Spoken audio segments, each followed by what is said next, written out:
Ready, we are ready. We are ready to get started. Thank you everyone for joining today to our webinar, Building a System Security Plan That Matters. This is a pretty exciting one for a lot of us that have been struggling with these. So looking forward to hearing our presenters today, and we'll be able to walk through and definitely answer your questions. So first, a few housekeeping items. We are recording this webinar, so you'll be able to see it anytime. It'll have a full replay. It'll be emailed to you. And then, as I was saying, definitely make sure you ask any questions, comments. Q&A works great if you're able to do that along the way. We'll probably answer them at the end, but definitely feel free to answer or ask questions throughout. So with that, my name is Stephen Marshowitz. I am the Director of Program Development here, and just wanted to touch on a little bit about TrustedSec and the way that we work and how we approach business security. So the first thing is really about innovation, and at TrustedSec, we're always innovating. And one of the really cool things that we've been starting to embark on, particularly as things have gotten incredibly complicated and very sophisticated just over the last year, is bringing in not only our research team, which brings a tremendous amount of insight into hacker behavior and attack intelligence, but also, typically when you do an audit, it's against you. Do you have this? Show me this, prove to me you're doing this. Or when it's an assessment, it's for you. It's more kind of high level, gives you a roadmap and a program to follow.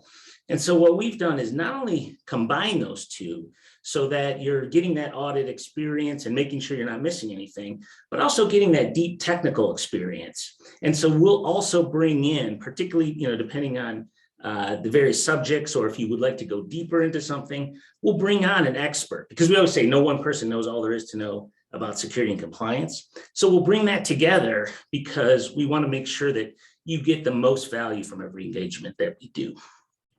A few of our services and a couple of call out today, since we have our presenters on, our CMMC. I always have to look at this, the Cybersecurity Maturity Model Certification. We've been getting still a ton of that going on, lots of changes, lots of questions, and a lot of uproar over the last couple of months from that. So definitely, keep in touch. And then also we're seeing a lot of framework assessments. The NIST cybersecurity framework, ISO 27001, even 800-53 R5. We're seeing those assessments coming in a much greater strength and much greater number than we've typically had in the past. So, but we offer a lot of full service solutions, from, of course, penetration testing, security program management, incident response, a lot going on with that. And we'll have some actually great upcoming webinars and some of the things that we're seeing from ransomware perspective.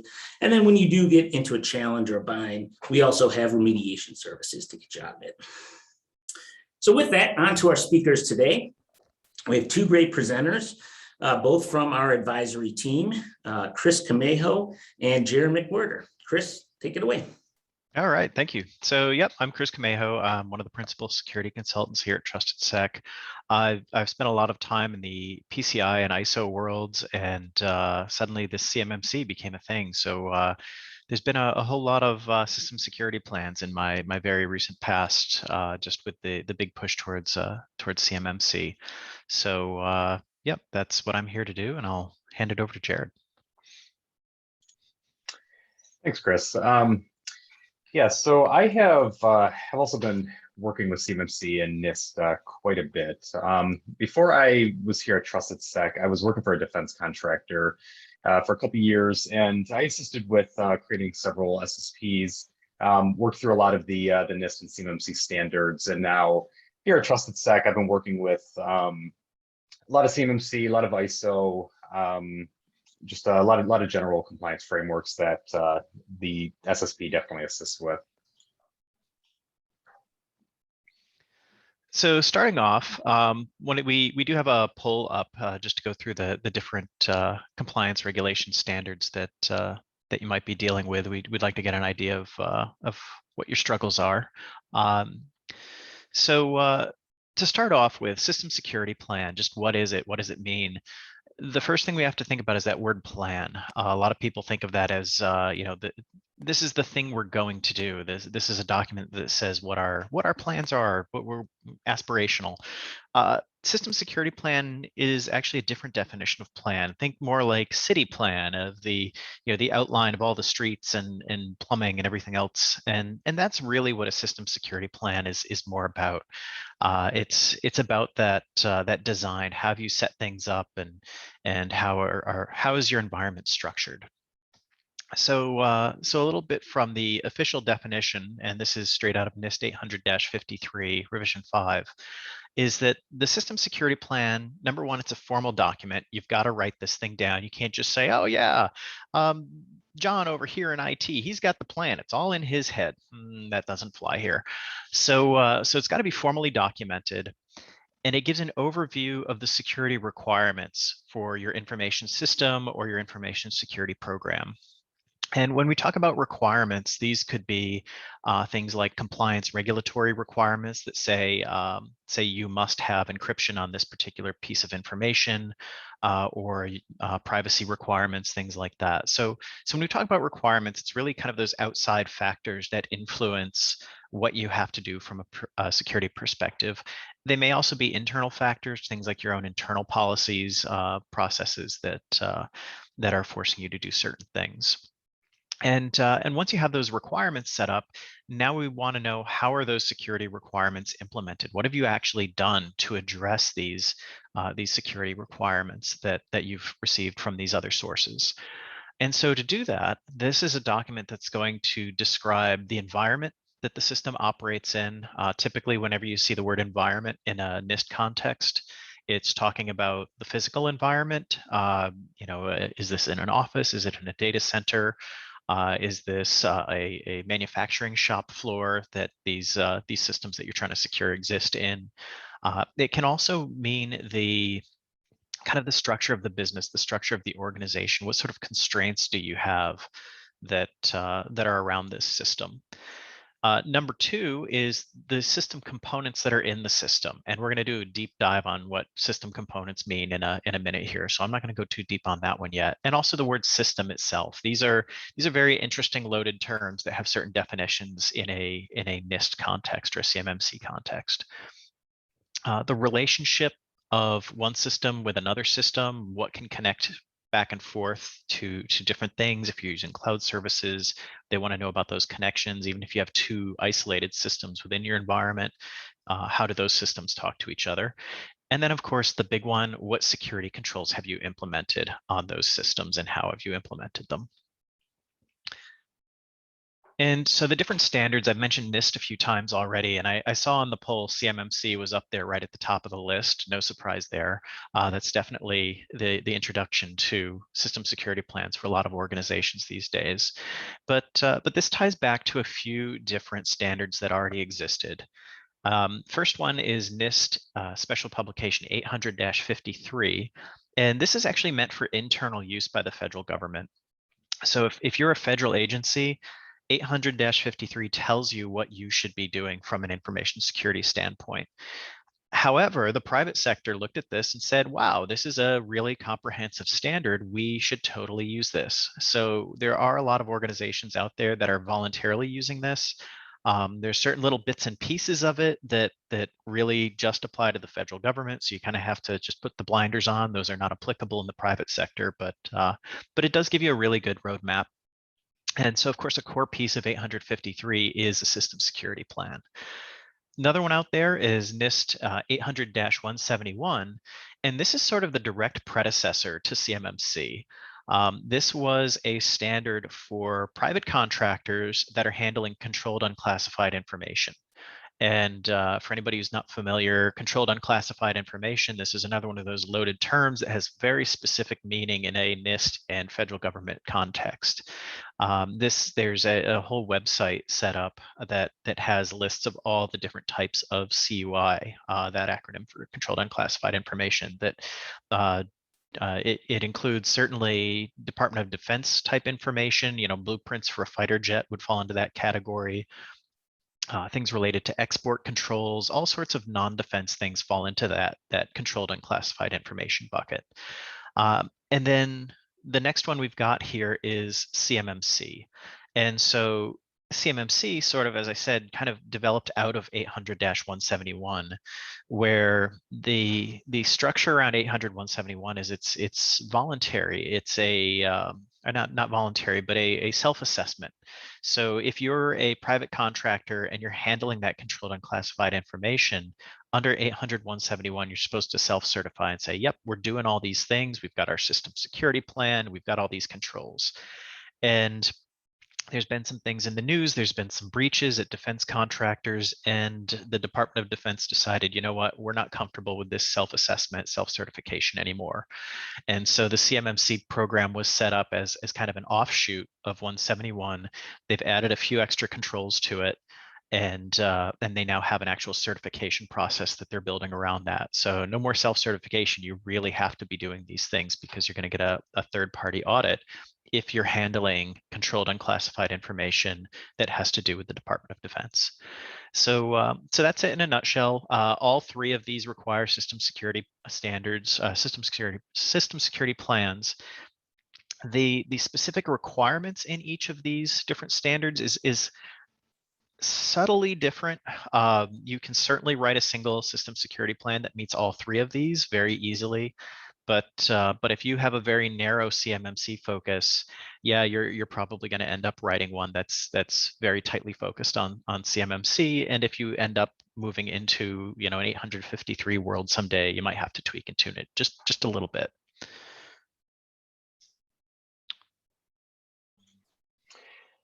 All right, so why exactly is an SSP important? I mean, the obvious answer is that it's required by several standards, as Chris had just gone over, but the major benefit of maintaining a system security plan is the visibility that it provides.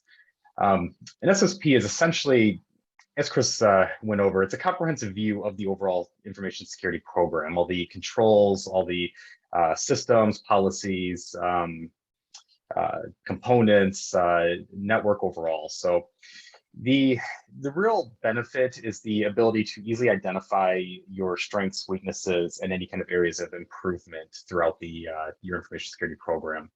The comprehensive view that it provides, it can assist with providing evidence to auditors beyond the standards that require it. So if you developed the SSP for one standard and you're working on another, it's a nice comprehensive view to be able to pull that kind of audit evidence. And then it can also assist with tasks such as responding to incidents, because the visibility of all the systems that you have outlined there, it can improve the communication. When you're responding to an incident, you generally, minutes are very important. You need all of your information immediately. You're really running against the clock. So having your overall program, all of your systems, your network, everything documented, all your diagrams created as required by the SSP, it really provides assistance with providing visibility when you respond to incidents and performing other tasks like that. And some of the questions we get about system security plans straight out of the gate here is how many documents do I need for this system security plan? Do I just have one system security plan, or do I need multiple? How many systems do I have? If we're talking about a plan of systems, well, what is a system? And so this really is a choose your own adventure type situation where, sure, you can write up a single document that meets every requirement of the system security plan and has it all in there in one giant binder. That's great. Or you can choose to break it up. Maybe you have a high-level document with subsidiary documents for different topics. You have different diagrams that are in separate documents. So different ways of doing that. Same thing with your number of system security plans. You can have an integrated plan that covers everything in your organization. Again, I keep using that word system. We're going to get to that in a moment. Or you can break it out so that each individual system that you have has its own system security plan. And so when we talk about systems, what we're really getting into is this concept of defining a boundary between different types of systems. So you could have, say, all right, here's our super top secret, all the important stuff goes in this system over here, And then we've got this other system down here for just all the boring stuff that, you know, if somebody steals it, it's not that big a deal. Or you lump it all together. So definitely your choice as to how you design not only your own environment, but how you design the system security plan that describes that environment. And so getting a little bit deeper into that word system that I keep throwing around. So again, a formal NIST 800-53 definition on the left. But the way to think about this is just a clump of things that exist for a single purpose. So you can see on my diagram here, I've lumped a few things together in a hypothetical organization that they've decided they have a finance system where you've got the workstations that the finance people use that connect to some sort of application server that connects to a backend database. And yeah, that's just its own little self-contained bubble for the most part. You've got some public application that people on the internet are using that has its front end, its middleware, its backend database. And then you've got some developers that are working on putting code together for whatever it is that they're writing code for. They've got their workstations, they've got their code repository, they've got their development, their test environments. So you've got three sort of separate bubbles here that we can sit down and define each of these and say, yes, these are three separate systems. They rarely, if ever, need to talk to each other. So we can set up some sort of boundaries between these things so that if a developer does something silly and exposes that environment, the development system, to some sort of malware or an attacker, because there's a boundary in there, that attacker might have a harder time getting over to the finance system. And of course, the catch is we tend to have a lot of shared resources as well. And you can see across the bottom, I've got things down there like a SIM, a domain controller, VPN, our administrator workstations, a backup solution. So you could certainly decide, yeah, we're going to have a separate backup for the finance system versus the public application. Or you can have one shared resource that does it all. So you might be in a situation where you define, here's our administration system. And I mentioned earlier when we were talking about what is a system security plan is they want to know about the connections between systems. So here's an example where we've got our administration system at the bottom that has a connection into the finance system, has a connection into the development system. And so this is kind of just one hypothetical model of how it could be set up. The other word that gets thrown around is a system component, or often we just say components. And components are basically everything. So when somebody says the word system, often they kind of, okay, this server is a system. And you know, just from the definition we just talked about, we've gotten away from that a little bit, where a system is typically a collection of servers and workstations and other things. Well, the components are the things that are collected into a system. So again, the formal NIST definition on the left, but typically these are workstations, these are servers, these are your security devices, and that could mean like a firewall. That could also mean a door, an electronic door lock, your network devices, things like routers and switches. So those are all components. But within each of those, you've also got software and hardware and firmware and operating systems and applications and all this other stuff going on. So each of those is a component as well. So you kind of have this stack within a stack of, you have to consider the security implications of this server as a whole. You also have to consider the security implications of the firmware on that server, the operating system on that server, the applications or services that you're running on that server, and everything else in this environment. So essentially everything that you connect to a network, hardware, software, or in between, is a component that needs to be kept track of. And so I mentioned about the different ways of approaching a system security plan, and this is the one big system model. So you can see that gray box there around this network with a whole bunch of stuff on it. All these different components are included in a single system. There's not really any meaningful separation between those components. They're all protected by that one firewall, and they're all monitored pretty much the same way. And we've got something that system security plans will talk about is boundaries. So we really have one external system boundary, and that's at that firewall that protects us from the internet. And And this is where we would have all of our controls to protect the network and detect attacks coming in from outside the system. So the pro of this, pros and cons, is that, yeah, you've only got one boundary. It's your internet gateway. It's easy to manage. Everything's in one spot. You don't have a lot of complexity here. One of the cons is you lose flexibility. If you decide that a certain system, a certain component in this environment, let's say, or a group of components like the finance stuff over there on the left is more important than everything else, you don't really have a way of increasing security controls just for that group of components. And you've also got the problem that, well, you've only got that one external boundary. So if somebody gets through that firewall, they're in your network. They're going to be able to bounce around inside this environment and get to every single one of these components pretty easily because you don't have any sort of separation between them. So this is an approach that we typically see more for small organizations with very few components. I've had a lot of organizations lately that literally everything is in the cloud. They don't have anything internally on their network, and so that that tends to play around with the concept of a system and what goes in it. So another way of doing this is breaking things down into multiple systems. Going back to the example that I showed a little bit earlier, this is pretty much the same thing, just shown as a network diagram instead of a data flow diagram, where now we've defined that finance system and the public application development and administration separately. And now we've got boundaries between them. And so each system, each of these colored boxes is the system's external boundary. Basically, from the perspective of the finance systems, the finance application server, the workstations, the finance database server, they don't trust the development systems any more than they trust somebody coming in from the internet. We would have that firewall up there with strict firewall rules that separate the yellow box from the orange box and the blue box from the other boxes and everything else in between. So none of them trust each other. Those are essentially external boundaries, even though they're inside your network.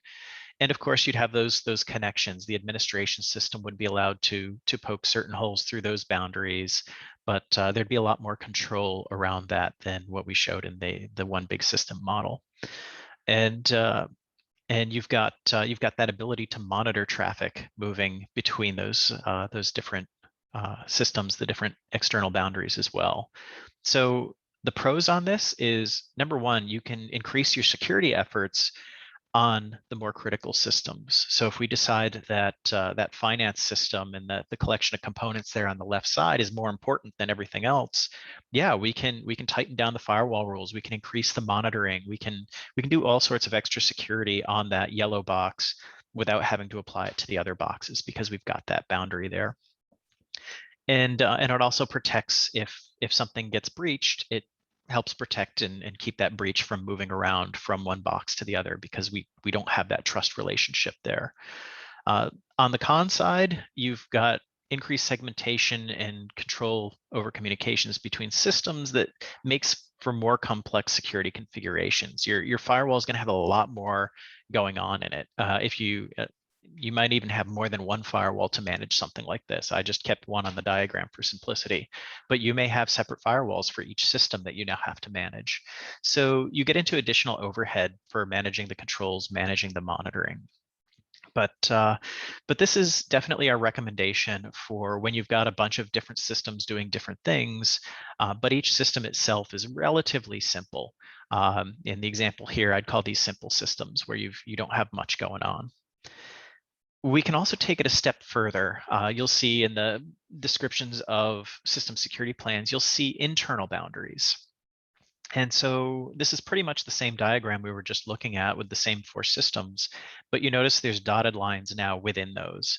So we've separated the finance servers from the finance workstations with an internal boundary. We've separated the developer workstations from the code repository and the test environment. That doesn't mean they can't connect, just like before. Like, sure, we will open up a port to let them get through when they need to, but for the most part, it's not a very trusting relationship there. You're controlling and monitoring that traffic. So if your developer goes out and clicks on a phishing email and gives away the passwords to something and downloads a piece of malware, it becomes a lot tougher for that malware to then spread across to the not only to the other systems, but to spread over to the code repository, the development, the test environments, because you've got that internal control, that internal monitoring that may not, and usually is not, as strong as the monitoring that you have on that external boundary. So the pro on this, of course, internal boundaries, we're preventing those breaches from spreading even within systems. But again, we've got more overhead here. You've got a lot more going on that you have to manage. And you can use different approaches for different systems. This is not a one size fits all. You may decide that you've got a super important system that you want to do internal boundaries with, and you may decide the rest of your systems aren't important enough. You're just going to do an external boundary, not worry about anything internal. So you can mix and match these models a little bit here as you figure out what you actually want to do and how you want to structure this. So now that we've talked about those systems and components and how that all fits together, here's a more detailed look at what goes into a system security plan. Kind of 5 categories, and these categories are not straight out of NIST or anything, or CMMC, anything like that. It's just kind of what I came up with to lump these together into meaningful little categories. But the environment, we talk about what's the purpose of this system, what information does it store or process, and what sort of threats does it face. The requirements for the system, so those security and privacy obligations that I mentioned. Also the system criticality. What does this system mean to your organization if it goes offline or information gets stolen? Is it a showstopper, or is it a minor inconvenience? The structure of the system, getting into those components and the boundaries that we just talked about. What components are in the system? Where have you put those boundaries? And who has the various roles and responsibilities for maintaining and securing the different components within the system? We get into the relationships, so those connections between systems, dependencies on other systems, and dependencies on other individuals or groups, either inside or outside your organization. You might have a separate team doing incident response that the team managing this thing has to rely on. You might have a managed services provider that's doing some of the work for you that you depend on. And then finally, the security, the privacy controls, talking about the risk decisions that led you to select those particular sets of controls, any sort of control baselines you're using. Like NIST 800-53B is a control baseline layer that goes over the top of 800-53, and how you've implemented those controls. So you may have a control that just says, yeah, we need a firewall on this thing. Well, your system security plan should say what type of firewall you've chosen, what's the configuration on that thing, how is it set up. So you've got that complete documentation.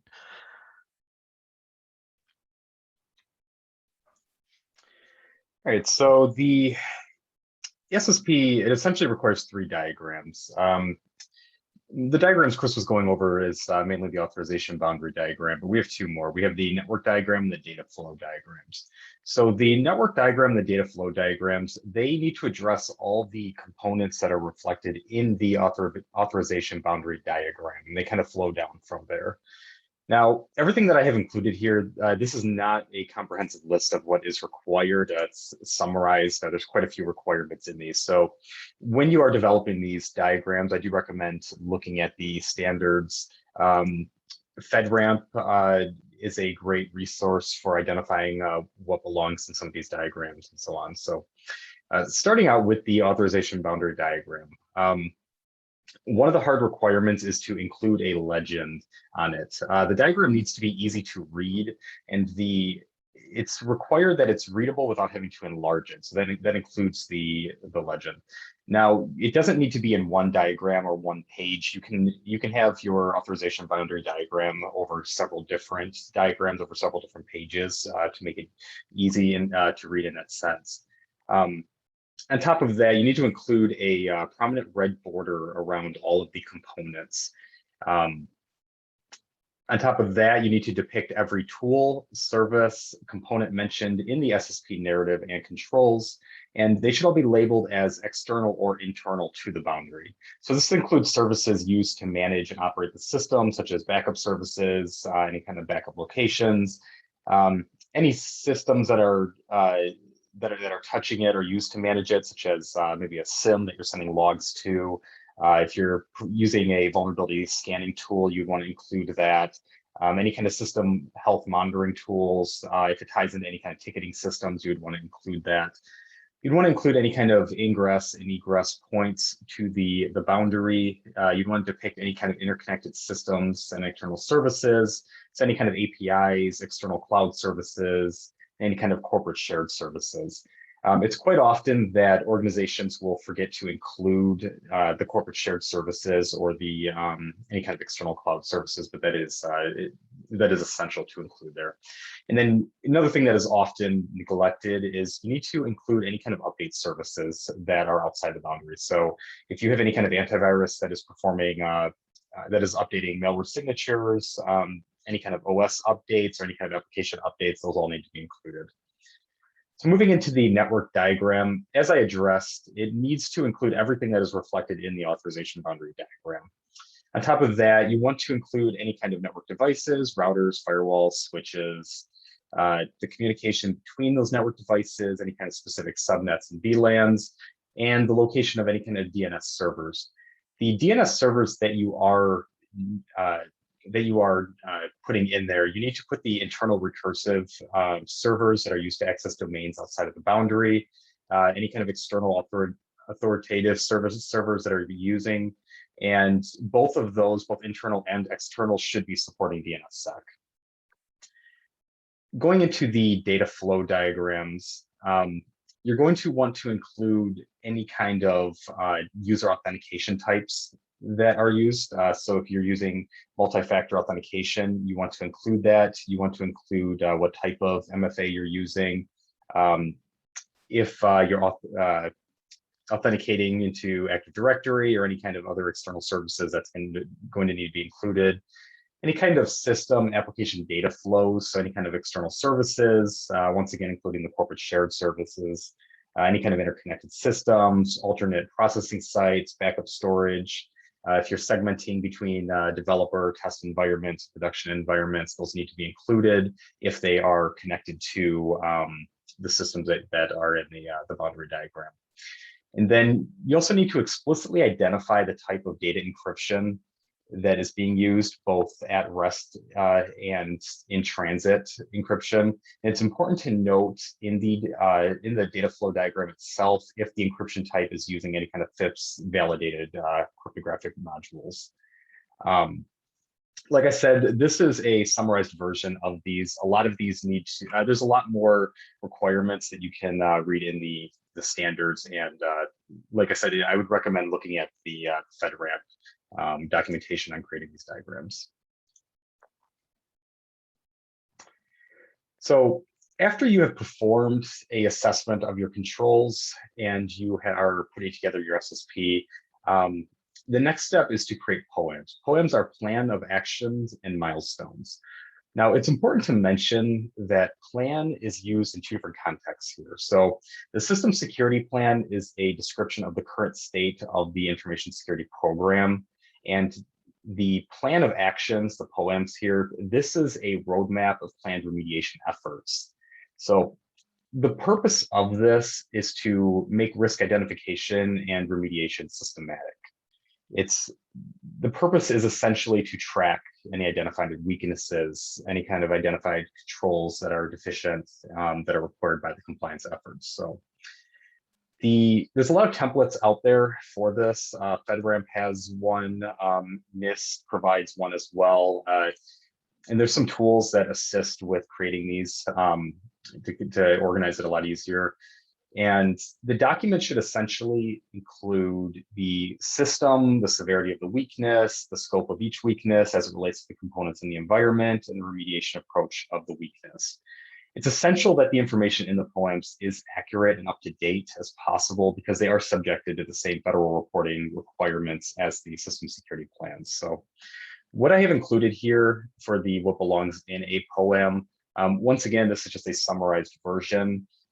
There's quite a few requirements of POEMs, and I recommend looking at the standards themselves for this, but essentially comes down to the system name. You need to identify, or you need to assign a unique identifier to each POEM document, and you're going to need a POEM document for each weakness and deficiency that you find. what kind of controls are affected by it, a description, how it was identified, whoever is responsible for resolving it, the resources. You want to include your remediation plan, so any kind of time, effort that's going to be required. If there's additional resources required to remediate it, what your timeline is, so any kind of scheduled remediation date, and then any kind of supporting documents. Your supporting documents could be, if it was identified through a vulnerability scanner, you'd want to include any kind of documentation provided from the vulnerability scanner, or any kind of maybe diagrams or anything like that that is relevant to the specific weakness that you're identifying in the poem itself. So maintaining your SSP. The initial creation of the SSP can be difficult and time consuming, especially for very large organizations. I would recommend looking at several of the templates and tools that are available online. FedRAMP provides one, NIST provides one, SANS provides one. There's quite a few templates out there that will assist with the SSP.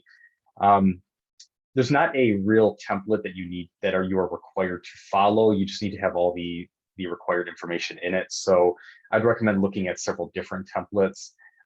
There's a handful of tools such as the Homeland Security SCET tool that will provide some questionnaires that will, based on the standards, and as you answer the questionnaires, it will put together a kind of a brief SSP for you. And there's a lot of other SaaS type tools for this. Now, once the SSP has been created, the SSP is a living document. It requires periodic review and modification. So our recommendation is to establish a process, tie it into your change control process to continuously update it as changes are made. Several of the standards, they require the SSP to be updated and reviewed at a defined frequency, which is important. You do want to review it at the defined frequency, but by continuously updating it as you go, it can help prevent any kind of inconsistencies, and it can reduce the effort required during those periodic reviews. If you wait until the periodic reviews to update it, it can be quite time consuming because you're essentially going over everything again.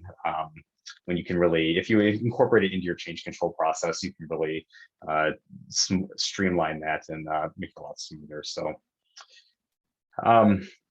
essentially, once it's tied into that process, review it at a defined frequency, and you should be all set.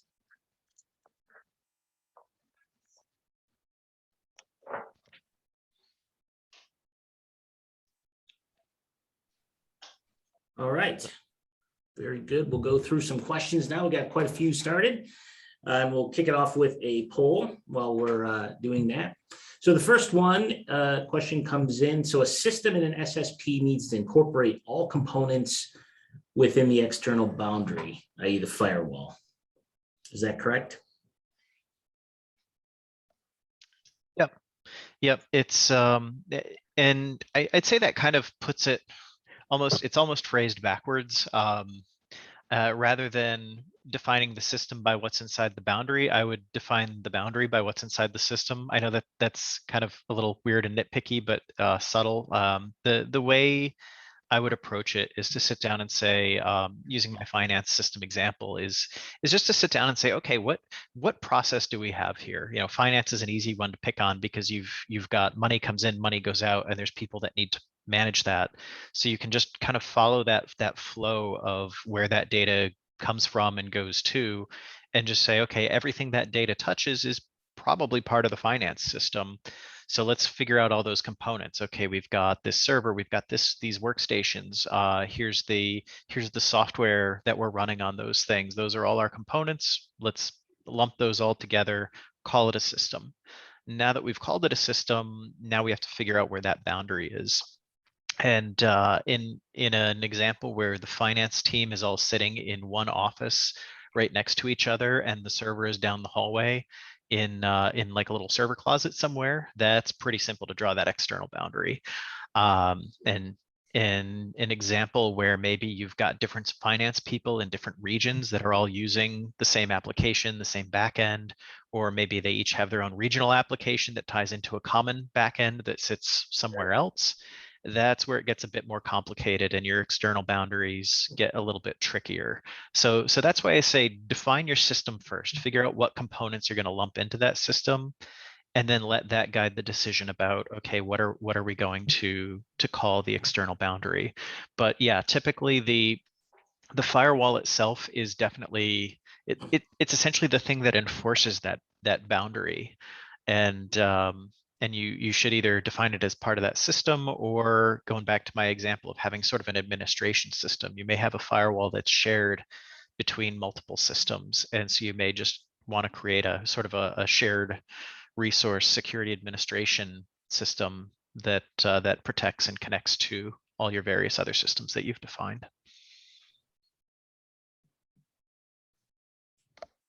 Okay, great.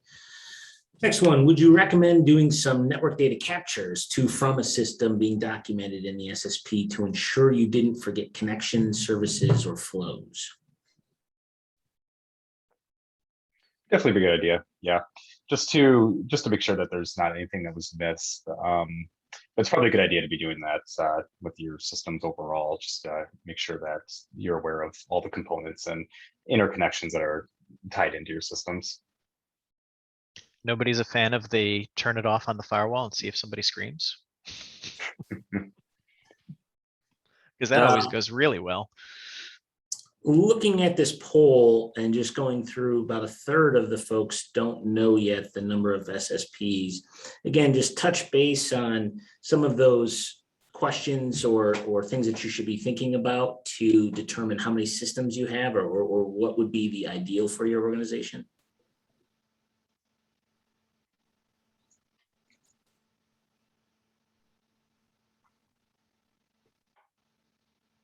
Everybody feel free to jump in.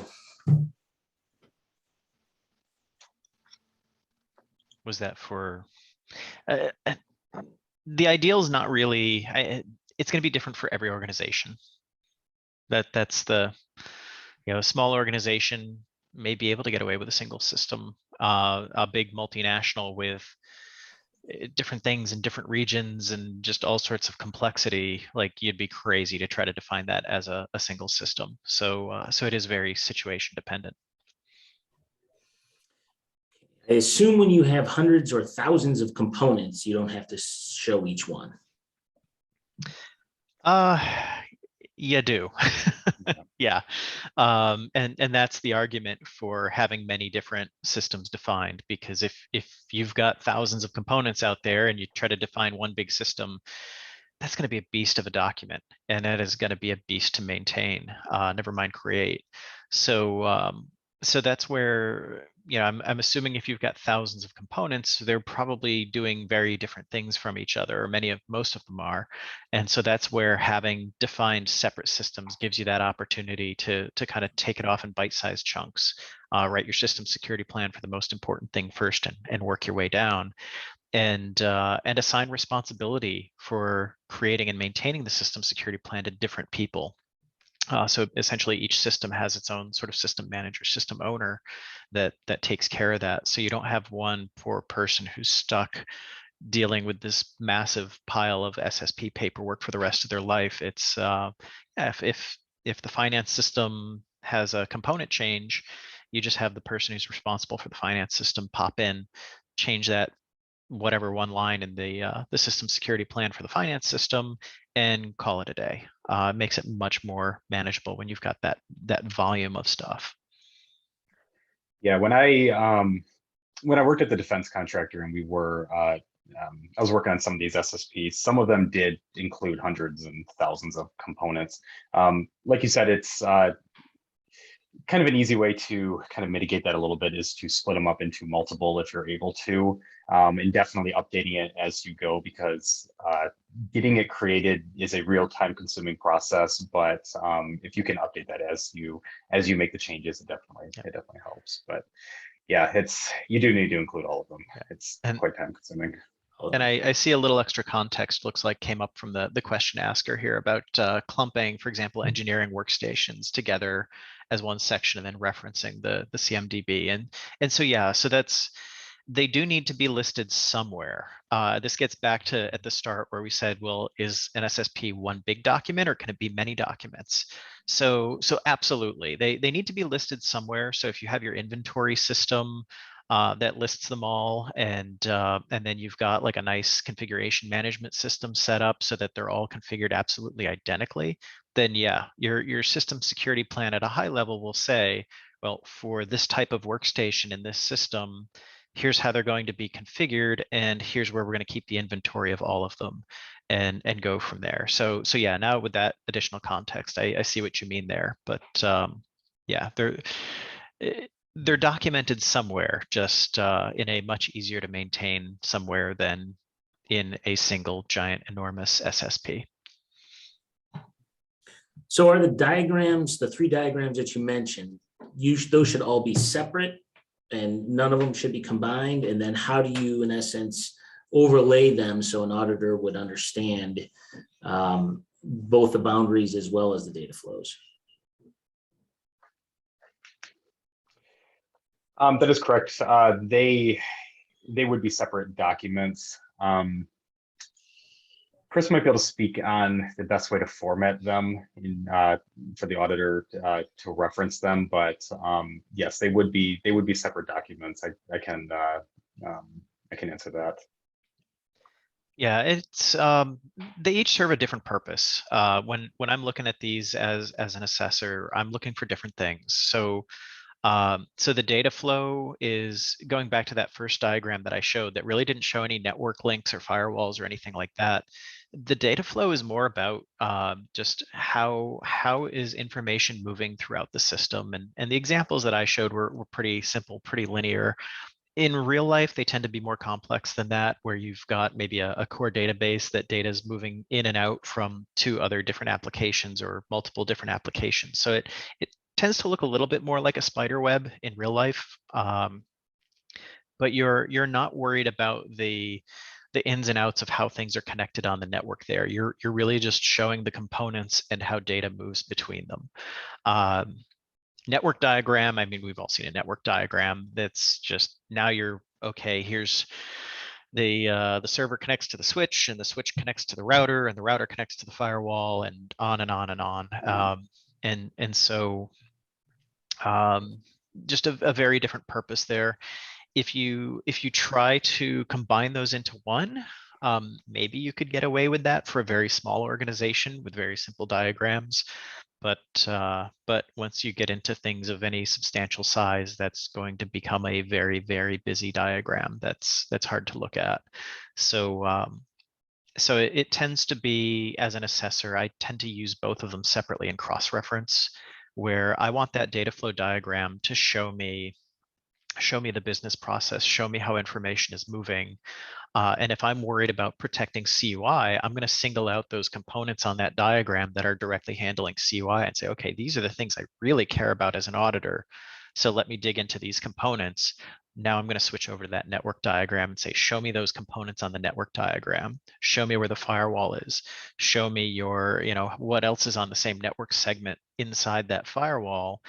And then I'm going to look at your boundaries. If you're telling me that, oh yeah, this is our super important CUI system and it's got this external boundary around it and nothing can get through that, and then I look at your network diagram and see that this database full of CUI is sitting on the same network segment as, say, your public website, just to pick a egregious example, and those two can directly talk to each other inside the firewall, we're going to have problems. That's you've told me over here you've got an external boundary, but your network diagram is showing me something very different. So that's how I would bounce back and forth between them. Is it's really a cross-reference thing where one of them, the data flow kind of shows me at a high level what's going on, and then your boundary shows me where the security controls should be, and then your network diagram shows me where your security controls actually are. And then just to piggyback on that, do you have an example data flow diagram? There's a few out there on the internet. I don't have one that I could bring up quickly. I don't know if you have one, Jared. I don't, but one that I did see, if you just look up if you Google FedRAMP data flow diagram example, there's several that are included on their website. There's another one included on the cloud.gov website. I would recommend looking at those for some examples. Great. Do you recommend using OSCAL? I know of it. I'm not that familiar with it. I think that's just sort of an automated control assessment thing, if I'm not incorrect. Jared, do you know more about it than I do? I'm in about the same situation. I've seen it, but I haven't personally worked with it, unfortunately. I can't speak on it. Yeah, I don't know that it's directly related to the system security plans. I think that has more to do with assessing individual, like the individual NIST controls, of which system security plan is only one of them. And that's sort of the weird thing about the way CMMC and NIST 853 are structured, is that they don't have a clear hierarchy where something like your system security plan is like a high level overarching document, and then you've got all the little individual controls underneath. When you look through 853 or CMMC, it's just system security plan is buried in there amongst all the many other individual controls, even though it is one of the most important things. You'd never guess that by just doing a quick read through of the standard, because it's buried in the middle. Respond to that. I don't know if you guys want to take a look at that further. Yeah.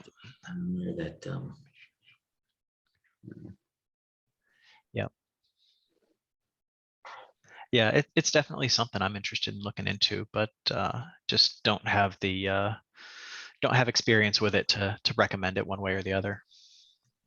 Mm-hmm. All right, thanks. This is a good one. How are the cloud and specialty short-lived systems like containers should be handled? Yeah. Yep. So the old saying, there is no cloud, it's just somebody else's computer. So yep, if it's in the cloud, it's a component, a bunch of components, just like anything else. You've got the software that's running in the cloud, you've got the firmware, the hardware, and all that. The difference is, if it's in the cloud, somebody else is definitely managing the hardware. Somebody else may be managing the firmware and the operating system, depending on what type of cloud we're talking about, and somebody may be managing that application, depending on what type of cloud we're talking about. So yeah, it's still something that needs to be included. It should be in the system security plan. It's up to you to define what, how does this fit together? Do we have a bunch of cloud resources that are a system? Do we have a system that has both cloud resources and internal resources as components of it? Choose your own adventure. I know that's not all that helpful, but it's very situation dependent on what you're doing and how you're doing it, and how it all ties together. So I guess, using my example of, I'm going to keep picking on this finance system. Let's say I've got finance workstations inside the office that are hitting a cloud application for doing the finance tracking, that then connects to a backend cloud database. I think the case could be made that all of those are part of the same system, even though the workstations are on site and the server resources are not. And maybe you want to have that internal boundary between the cloud resources and your workstations, but that's really for you to define. Temporary things, if you're spinning up and spinning down containers, I think that ties a little bit back into what we were talking about with the lumping workstations together. That yeah, you should be tracking those individually, but there's more than one way to do that. You can say, every time we spin up one of these containers, it's going to use this standardized image, and we're going to add it into that inventory for the duration that it's up, and then take it out of the inventory when it's down, or maybe our inventory tool's automatic. So you're still tracking them individually. You've still got controls on them. You're just being smart about how you define those controls and how you track those components. I hope that answered it. Okay, great. Thank you. Where are access controls documented? By that, I mean AD groups given particular access to services. think that's kind of up to your discretion as you're creating it. And correct me if I'm wrong, but you can list them in a diagram if you so choose. They do need to be documented, but if you want to put them in a table, if you want to put them into a diagram, just list them out under the access control controls that you're listing in there. You can do that. I don't think there's a one set requirement on how to actually list AD groups and such. Tables are your friend. Mhm. So with the interconnection of systems and the supply chain, what about a process that flows over two different companies? How is that diagrammed out, and how do you, again, determine what you're responsible for and what the either vendor or partner is responsible for? Yeah, CMMC's made this really easy for us. Is as soon as you give that CUI to somebody that is not you, you have to contractually obligate them to be CMMC compliant as well. So so problem solved. You're not allowed to give that data to somebody who's not CMMC compliant.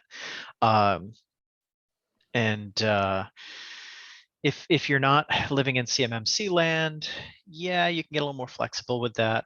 But I'm going to punt here and go right back to the it depends on how you want to define things.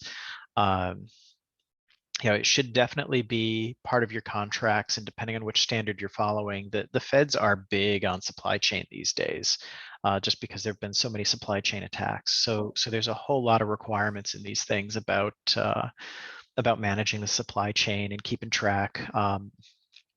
NIST 853 has a whole section on supply chain risk management and supply chain controls.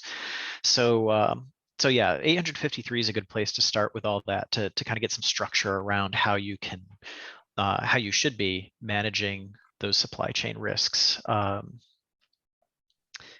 boundaries, I would tend to say that should be at least, like if we're talking something like a managed services provider that's got deep hooks into your network, at least an internal boundary between them and you, but preferably an external. I think of a certain major retailer that was in the headlines for at the time, and maybe still, largest credit card breach in history, that it was an HVAC contractor that got compromised, and that was the connection of the HVAC contractor was how the attackers got into the retailer's network, and the rest is history.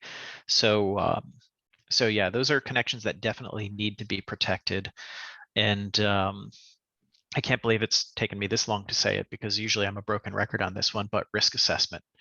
That's really how you should be defining these boundaries. Is do your risk assessment, which of course is a requirement of CMMC and 853 and PCI and ISO. And if you name a standard, it's going to tell you to do a risk assessment. And let that risk assessment guide you as to where should the boundaries be and how strong should they be. And yeah, if I've got some sort of third party with hooks into my network, or sending me, custom software that could put a backdoor into my network, if you've got outsourced development or anything like that, I would definitely consider that a major supply chain risk that I would want to have some boundaries and some tight controls around. Okay, great. Last one. From what you've seen, what are organizations doing more? Creating systems that work for them, or ones that are easier to audit or show compliance? They tend to start with systems that are easier for them, and then when they get their first taste of an assessment or an audit, then they tend to start migrating towards the ones that are easier to assess and audit. So yeah, I've seen that coming from the PCI world. That was a big thing years ago in the PCI world, and now I'm seeing that again in the CMMC world, where nobody's really thought about system security plans and stuff like this, because they haven't had to. Until you get into CMMC, and now, okay, we actually need to like lump this together and make it auditable. And the issue becomes one of scope. Is if you've got that I'm going to pop back to that diagram. If you've got the one big system here, and maybe your your application, your public application has some CUI on it, but nothing else on your network has CUI. Well, guess what? I have to audit your whole network because that database and the middleware application down in the bottom right corner have CUI on them, and there's no meaningful separation between them and everything else on this diagram. So yeah, your finance folks might not even know how to spell CUI, but now I'm auditing their systems simply because they are a threat to the thing that has CUI. So so that's what tends to start this process. I'll kick it over to that other previous diagram that I had, where let's say you end up in this model where you've got, okay, we've separated out that public application. So now, the boundaries are set there a little bit. We don't have to assess the finance system if we're doing the audit, but you've got all those shared resources at the bottom, your domain controller, your SIM, your backups.